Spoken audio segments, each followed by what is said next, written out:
President Trump traded joking jabs at the annual Gridiron Dinner in Washington. He served up jokes about his son-in-law, Jared Kushner, his Attorney General, Jeff Sessions, and even his wife, First Lady Melania Trump.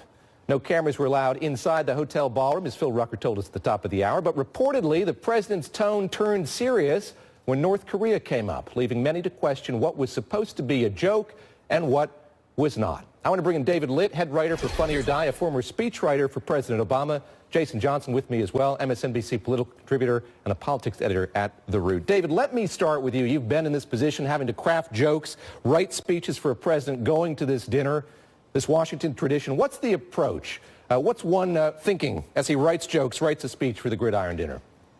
Well, with most presidents, the Gridiron Dinner is this kind of mutual dance where, most of the time reporters annoy the president annoys reporters, but one night a year they admit that this is a night where both sides play a really important part in a functioning democracy.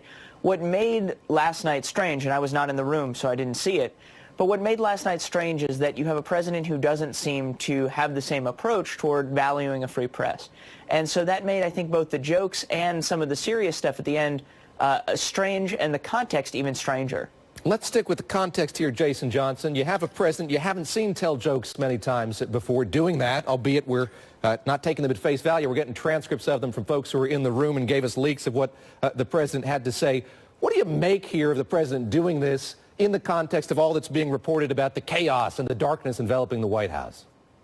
Well, look, David, this White House has been in darkness since day one, and that's not just because it happens to be Trump. It's because there are a bunch of disorganized people who didn't necessarily understand that this job is not to enrich themselves. But here's the problem. The thing about the Gridiron Dinner and some of the other sort of formal events that Trump has been to or pretty much ignored since he got in office, he doesn't have a sense of humor. He doesn't have a sense of humor about himself. He doesn't have a sense of humor about the job. I think back to these Twitter battles that he's been having with Alec Baldwin all week.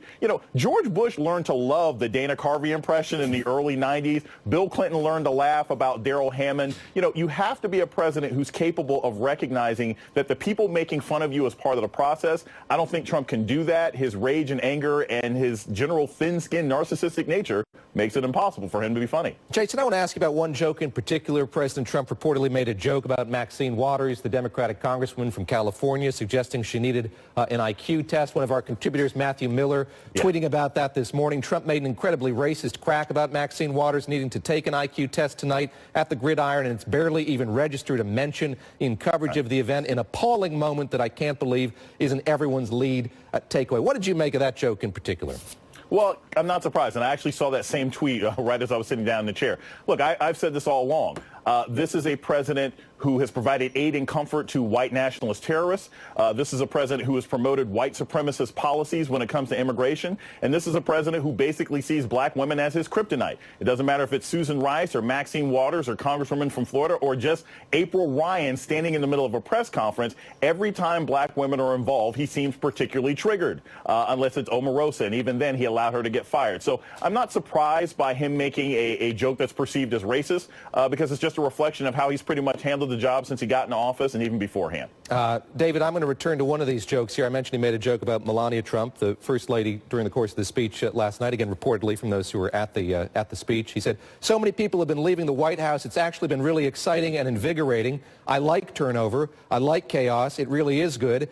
Now the question everyone keeps asking is, who's going to be the next to leave, Steve Miller or Melania?" Have your reaction to that just as a joke? Just, do you think it's a funny joke? My second reaction is, when you're writing a speech like this, how do you decide who to target?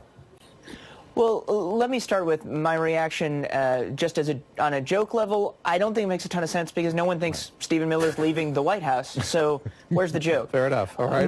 My stronger reaction is as a person. I mean, one of the things that when we were writing jokes for President Obama, we would only write jokes that included Michelle Obama if it was making the president the butt of the joke. Not because it was a political strategy, because he's a decent human being, and that's what you do to a person who's there, you've asked to be there, they're the person you love, and you have them there to watch you deliver a comedy monologue. You don't humiliate them in public. That's the same thing that I think any of us would do with our significant other. So just as a piece of behavior, it was pretty gross.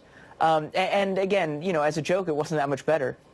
Jason, I'll read one more to you. Fair point, David. Fair points overall. Another one here about Jared Kushner, Jason, I'll read to you. Before I get started, I want to apologize for arriving a little bit late. You know, we were late tonight because Jared could not get through security.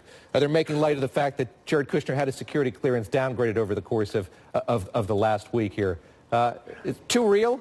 Do you think that, Joe? I mean, you know, it's not quite too soon, but it's getting there since we found out, you know, he probably could have said Jared had a lot of trouble carrying all those millions of dollars in through security, that he got paid off by other companies. But here's the other thing about sort of why these jokes fail. Look, Melania has hardly showed up at the White House anyway. Remember, she was hanging out in Trump Tower with Bannon, with Barron. So, you know, part of the difficulty, and I think a lot of comedians talked about this before Trump came into office, he is a living parody. Things that you would usually make fun of a politician for because they'd be ashamed of it, he does on a regular basis. How can you keep making jokes about porn stars and presidents when the president sort of readily talks about his relationships and inappropriate behavior with women? So he is comedy challenged as well as sort of ethically and presidentially challenged. David Litt, last question to you. I know you wrote speeches for President Obama for the White House Correspondents Association dinner.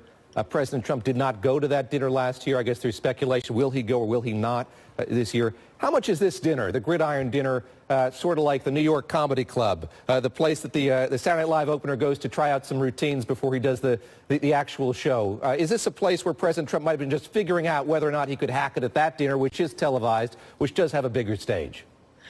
I imagine it is. I obviously can't speak for what's going on in the mind of the president or his speechwriting team, but you do sort of think of the Gridiron as a warm-up for the White House Correspondents' Dinner.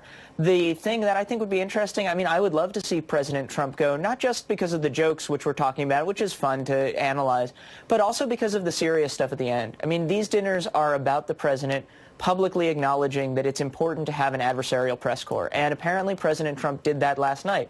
And I think he should say the same thing in public, on camera, at the White House Correspondents' Dinner. And then the next time he calls the press fake news, they can point to it and say, you know what, we have some tape that says you don't really think that. And maybe this is not quite so much of a deeply held belief as you like to pretend. All right. My thanks to both of you. Appreciate it. That's David Litt and Jason Johnson as well.